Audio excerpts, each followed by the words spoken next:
Welcome to the Save Childhood podcast with Jennifer McCarville. Because childhood has changed, but children have not. Hey everyone, welcome back to the Save Childhood podcast. I'm Jennifer McCarville. And I'm Nicole Dugan. And friendship is an important topic among children of different ages.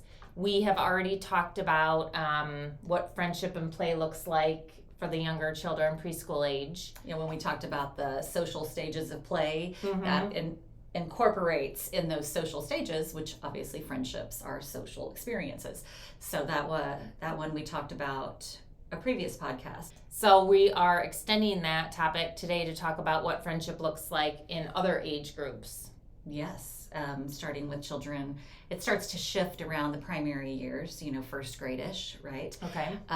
What that looks like and how those relationships develop. So I think we're going to chunk it up into kind of three different stages, going through the primary grades through high school, really. We're going to talk first about the shifts in friendships and children and the social stages of friendship in 6 through 12-year-olds. Yes. Right? That's our first one. And so that's like late kindergarten to age 12. Age 12, some middle schoolish. Okay. Right? Somewhere through middle schoolish. So yeah, they're going in this stage just, before we talked about how the shared activities and playing alongside someone and wanting to do the same thing and, those kinds of things kind of bonded children prior to this, kindergarten and younger, in that stage of play where they're in cooperative play and they're, but they also still continue to just enjoy being next to each other, which we'll find is something that happens throughout life. And, it definitely cycles back around. But they really want to focus on who they can trust, who's loyal to them. And this is the ages 6 through 12? 6 through 12, okay. yeah. Trust and loyalty. Yeah, and they want to protect their friends, because they're helping each other, because they're loyal to one another. It's a really big deal. And people who understand them, it's much more important as they move through these years that they're developing bonds with people who get me, and so that's really important, and then they start to recognize that those friends, that people that are really friends share the same thoughts they have similar ideas, and their feelings, they can relate in the emotional sense to feelings, and that natural kind of empathy for, they feel the same way I do about that, and so I enjoy being with them, because they will either feed the happiness and the things that I enjoy, or they'll really understand and have compassion for the things that upset me or make me sad. Right. And also fairness comes into play. You want someone who's fair to you and kind to you, you're going to give them back what they're giving to you. So important there, right, to talk about that. That's where they start talking about things being equal as well. And for things to be fair, they're not always equal. And those are big conversations during this time, right? What is fair? That word gets used a lot, and it's not fair, and what fair is, and they really come from a place of fairness is everybody gets the same. And so those lessons and conversations about that's actually things being equal, but we need to make sure people get what they need, and everybody's different. Such a balance in those. It's hard to really wrap your brain around that. And so spending time during these years and those kinds of conversations is going to be really important. Yeah. But that reciprocity, they really want what they give to be given back. Sure. And it's hard for people to give for the joy of giving, but when developing character and nurturing hearts, that's so important. I think that we don't want to give with any expectation of return.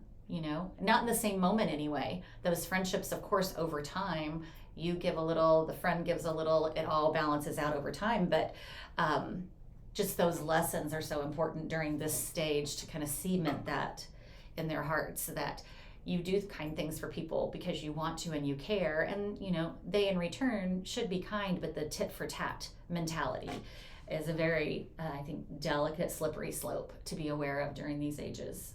What age is it typical for them to really value having a best friend? Ooh, that's a really good idea. That grows more and more as they get older too. And they're dabbling in it. I mean, they are dabbling in the best friend concept. And some children will latch onto that. And, some temperaments and personalities are much more drawn to a really consistent friendship. And they rely on that. But really, best friends, really start to emerge depending on the child. But I would say as they get a little bit older and they're really gonna, and I'm assuming what you're asking is the best friend that sustains over time. Yes. Because they'll have best friends for a week or 2 weeks, and then but that best friend that you might have for years will often happen when they're on the end of this stage into later middle school and high school for sure. Okay. Yeah. Awesome. Yeah. So how can parents of 6 to 12-year-olds help their children? Well, I think we're going to say this in every age group too, but you want to invite the children to be together outside of school, outside of whatever activity they're doing, and also expose them to multiple social situations. So school is one important social situation if you're lucky. I think another really important thing to consider is how much time are the children getting to socialize with one another when they're at school.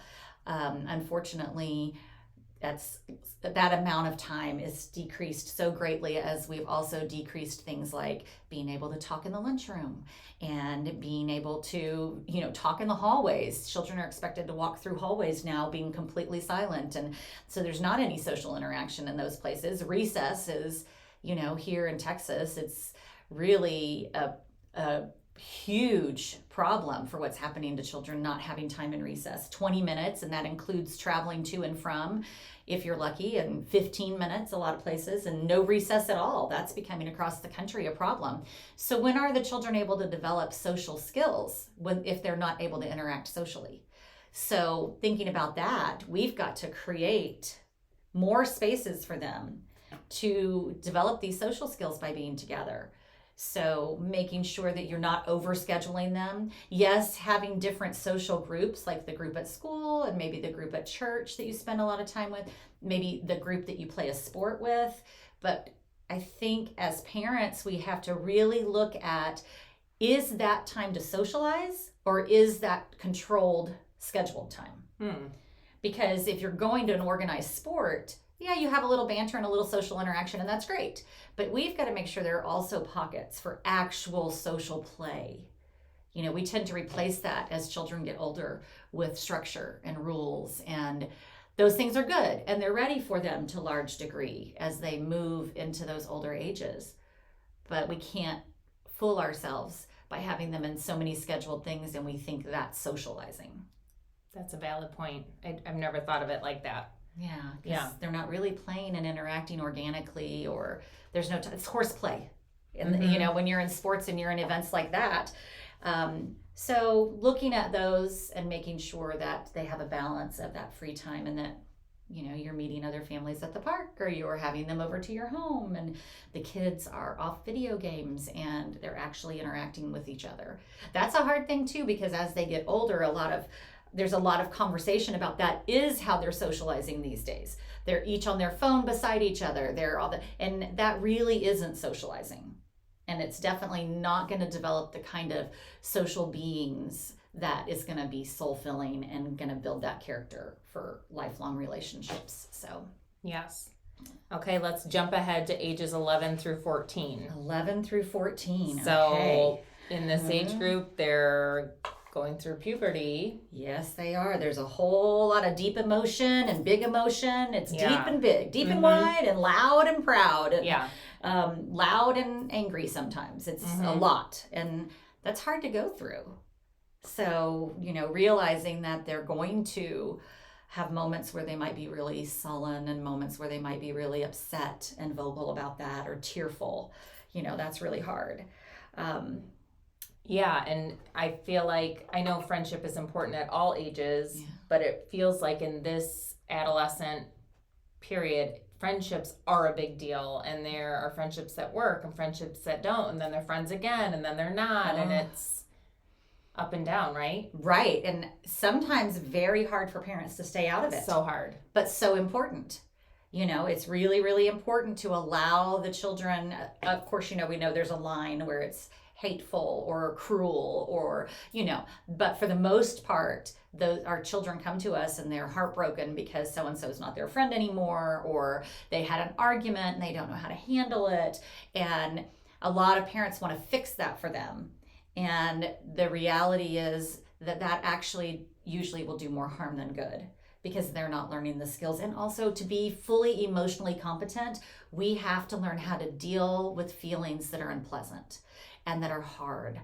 And, being emotionally intelligent, which we know is so important to be a successful adult, that having that high level of emotional intelligence isn't just about being happy and knowing what to do to be happy all the time. Right. It's knowing what to do when you're frustrated, when you're sad, when you're heartbroken, when you're disappointed, when you're angry, and being able to walk through those feelings and come out on the other side in a way that's acceptable. So what should it look like? What should parents do to allow their children to go through these emotional things and these experiences without trying to fix it or rush them out of that stage? Right. Well, there's a lot of breathing and underreacting. It's always going to be one of our great strategies. Listen to what the children are saying and kind of reflect back to them.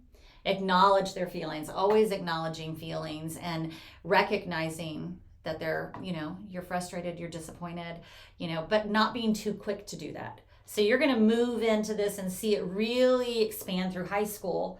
You're going to move into this coaching mode where you're kind of guiding them and listening and helping them reflect on what their strengths are and what their challenges are, so that they can begin to tell themselves and you what the answers are. Yeah. And giving them space. It's really hard during this age because a lot of those social behaviors also include being alone. They go to their rooms. This is, the age that you think, I never see them anymore. And, balancing that and allowing them that time, because it gives them time to decompress. It gives them time to process things. It gives them time to think. They need to be thinking about things on their own a lot. But balancing that with conversations and listening. Yeah. And I just had an experience recently where I was just so happy for myself as a parent that my daughter was filling me in on something she was going through. And so I'm trying to play it cool and breathe and underreact and listen, but I did want to jump in and fix it, and then I didn't want to do too much because I didn't want to scare her away. I want you to tell me. Right. So you're never going to tell me again if I get to. If I screw this up, you'll never tell me again. Right. That's how I felt, and that's not true, probably, but. Hopefully. Yeah. But it is true to some degree, right? That number one, that's the age where if you're overly interested, then they're not going to talk to you at all, right? That's so delicate. So you feel like, ooh, do I go this way or do I go that way, right? So, but it is really nice when they share with you, and it gives you some insight, but giving them that space to share and listen. But you're saying that if they're by themselves too and reflecting and thinking about it, that's not a red flag. It's okay. It's part of this stage of development. Yeah, that in and of itself, in smallish doses, because that isolation can also lead them to a place of almost just being discouraged. And I don't want to say depressed, because I think that that's a word that gets thrown around a lot, like bullying. There are some words that carry so much weight, and we say, it can lead to depression. I'm not talking about clinical depression, but it can lead to them being discouraged and becoming more withdrawn, which of course in an extreme long term, it could become a problem for them.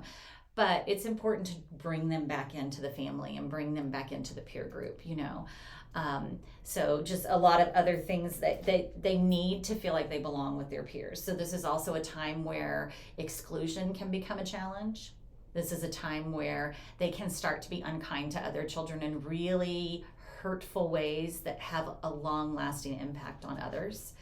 And so it's very important that we're cautious, that we're not aware of, if you're aware of signs like that they're excluding any children in a cruel way, that you absolutely address that quickly and communicate with teachers, communicate with other parents. It's a hard but important thing to do. So I like this bullet point that we highlighted, to stay curious about what they're doing without being too intrusive. That's what we were talking about, the balance of not getting too excited, not right. asking too many questions, but yeah, that's so tough. So tough. And important things to say to them are, that listening and really listening a lot and letting them know you hear them and trying not to fix it. Because that's when you get into intrusion, and that's not what they want or what they need necessarily. They need us to say, I understand that would be really hard. And when it gets down beyond that, I think it's really okay and appropriate to say, would you like me to give you some ideas of what I might do in that situation? And they might say no, and that has to be okay. Yeah. And so, but teaching them that, by us having a balance of the interest and also the space. And it can be different for every child, but our job isn't to be their friends. And we don't need to, we are loyal because we're their parents, and they know that we are always going to love them, that we are always going to be there. So we already provide that loyalty that's so important, but we're not their peers. And we need to let them have peers. Right. Yeah. So don't rush, as a parent, don't rush to fix it, because that takes away the learning. Takes away the learning, and also makes you a crutch for them. When we say it takes away the learning in these social situations, it's taking away their ability to function independently in a really healthy way. Yeah. So I think that's when you really realize what it means, we're robbing them of the ability to develop the skills to function socially in healthy ways away from us. Right. Right. We don't want to be that crutch. All right, let's jump ahead to high school years, ages 14 to 18. Oh, man. And that's when you hope that they've learned to make really good friends, because they're going to be spending more time away from you and more time with them. And these people become like their family. They're chosen. These are, you choose your family, you choose your friends, but you don't get to choose your family. And then those friends you choose become like family. And there's a sisterhood, a brotherhood, and it's a brother and sisterhood together, because, of course there are circles of co-ed friends. And so they're looking for people who are going to be in the same clubs as they are, right? They want the same worldview. And this is something we all need to work on, is being able to respect other people's worldviews. We've got to move beyond the high school mentality of I need to be on the club with all the people who agree with me. Or in the club, I suppose. But it is a normal thing in high school for them to just be drawn to those people. And, you're going to hang out with the people you play the sport with. You're going to hang out with the debate team if you're on debate. You're going to hang out with the people that you're spending all that extra time with also. So having those shared interests is really, really important. And they really, really value that. And they're going to connect with these people in deep ways. Yeah, and this is, I think, a time where friendships are exploring being trustworthy and gossip and all of these really hard things that come at this age. Right. And we want them to have those healthy relationships, and that comes again into how we support them in these stages, and knowing that they're going to connect strongly with some people, and that's usually a very healthy thing, because they've had these prior experiences where we've supported them so beautifully through these social stages of development and creating these friendships. They're going to get into romantic relationships, which are also friendships. And those friendships in the romantic realm bring some really big feelings, and understandably, and can bring some real joy and real elation and real just excitement about how that makes you feel, but also some really, really drastic sadness and anger when things go wrong and those relationships end. That those can be hard things to navigate in those friendships for parents as well. But the steady strategies are going to be listen, don't intrude, coach, listen a lot more than you talk or offer advice. It's hard. Yeah. Do you think this falls under our trust the process tenet or no? Absolutely. I think everything with their relationships and with their growing through these stages is definitely trusting that this is part of the process. But trusting and knowing it's part of the process doesn't mean that you aren't helping build your toolbox of ways to support them best. Yeah. So I think making sure that you do that is really, really important. Yeah. So okay, so what are some red flags? So we know as parents what we should be doing, but what are some things like that might be telling us that your children need extra help and support? Well, extra help and support, I think when they go into those places of real loneliness, like, they're isolating too much. They don't have friends they're talking about. They don't, ever want to hang out with anybody. Those are big red flags. Okay. Because this is the time where they are connecting. And they are connecting through shared interests, like they're in the band together or the debate team, like I said, or theater or, what have you. And having those other interests is important to give them those varied experiences. So I think isolation and loneliness and just really withdrawing from all social situations, that would be a red flag. Okay. Right? If you notice that they're constantly talking negatively or really frustrated with another peer, we don't expect them all to be friends ever, but we do expect them to be kind, and that should never change no matter their age. So if you notice that they're really annoyed with somebody and they talk negatively about that person, or they're talking about how they've pushed that person out or they've isolated, that person from groups, etc., I think that's a big concern. And in those situations, people are often going to basically refer to that as bullying. You're looking at that person, and every time that they see them, they're so frustrated with them that they're being negative towards them, or they're telling other people, stay away from him because he blah, blah, blah. And of course, this is also important to stay away from people who don't make good choices. Right. We're not talking about that. But that's where you can get into some actual bullying. And we have an episode on bullying. I don't know. Episode 12. About bullying. So be sure you listen to that if you haven't, because that's a word, like I said, that gets thrown around a lot. Right. And is really heavy and important to know when it actually is bullying. And nipping it right away. This is where you are reading their text messages and you are involved in all of their social media. And if they're going to have social media, you have to be part of it. And, really setting those boundaries, because that's where a lot of this stuff is happening. And parents will say, oh, I want to respect their privacy. Well, this is a whole different world. This privacy that can happen online is really, really tricky. So, I think that children need to know, I am going to read that. I am going to check that. I am. And then you also need to check it and read it and not talk to them about everything. That, they're having their experience, they're having life and things are happening. If there's not a big red flag, then you don't need to address everything they're doing in their lives. They need to have a portion of their life that is away from us. Yeah. The goal is that we're continuing to let them go.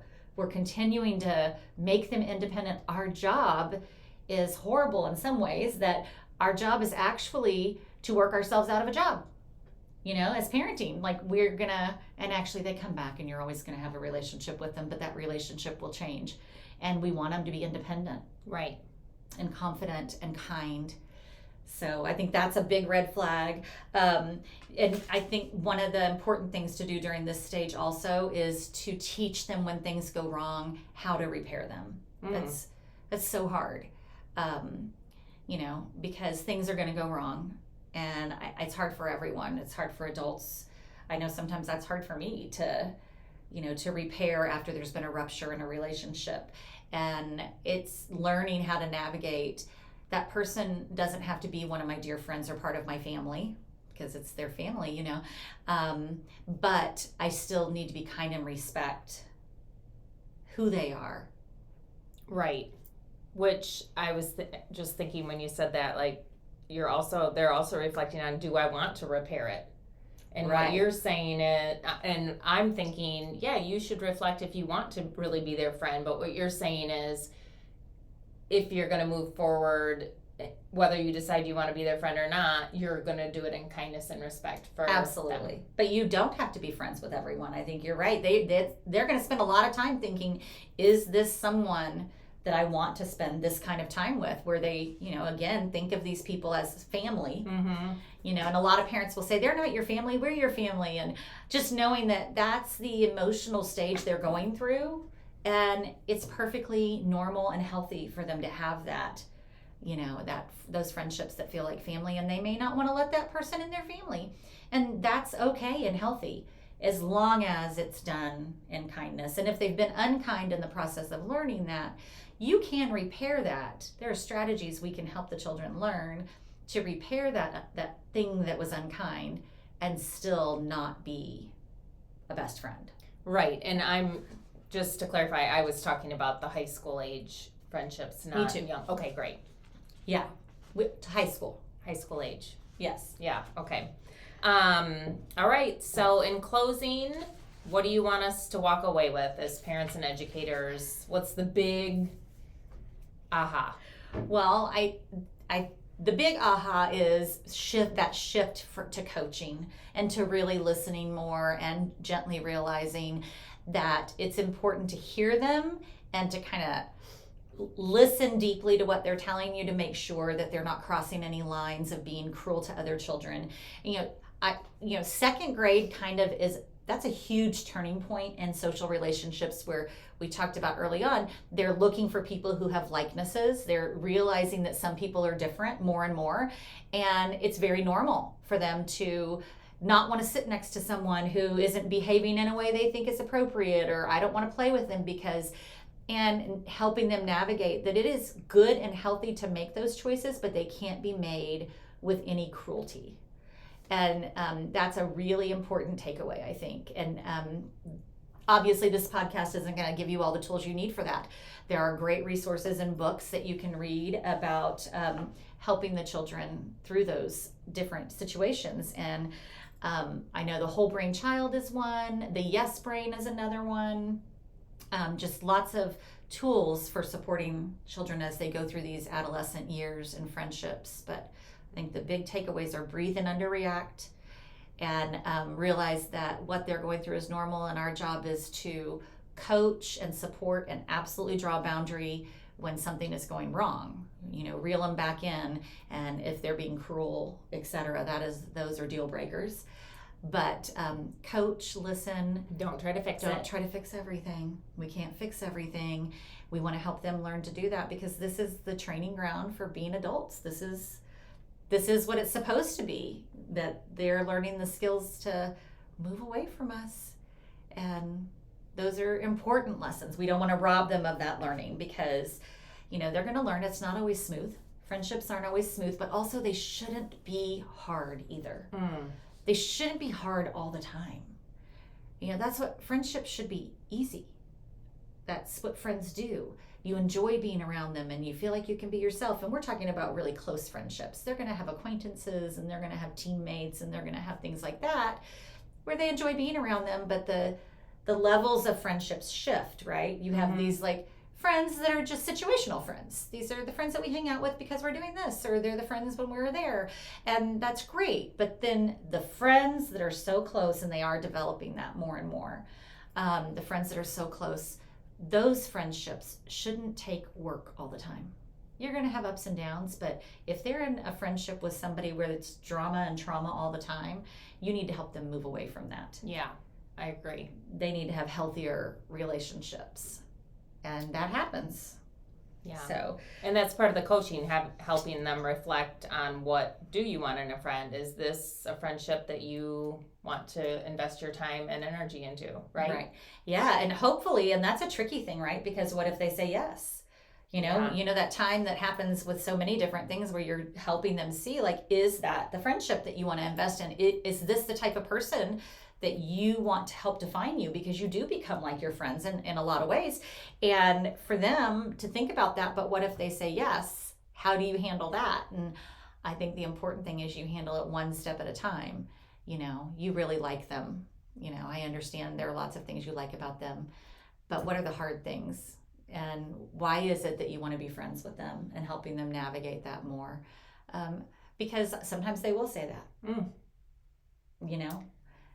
I think there's a lot to be said in the lessons we teach young children that we need to consider. It's such as, I think there's a big Beauty and the Beast syndrome, where we all learn, and it is true, so it's delicate, that people are really good, and sometimes their behaviors are not good. But people are really good inside. And if you have like an ultra sensitive child who really struggles with realizing, yes, they can still be good inside, but once you're in high school and once you're an early adult, those patterns are set, and it's not our job to save people. And that's really important, I think, as those romantic relationships start to unfold too. What is that saying? You need a partner, not a project. And helping them see that in friendships too. A friend should be someone who comes alongside you and you enjoy being with. And if it is more of a project because there's always drama and there's always arguing, etc., we need to help them see the way out of that. Yeah. To just have healthier social relationships across the board. Yeah.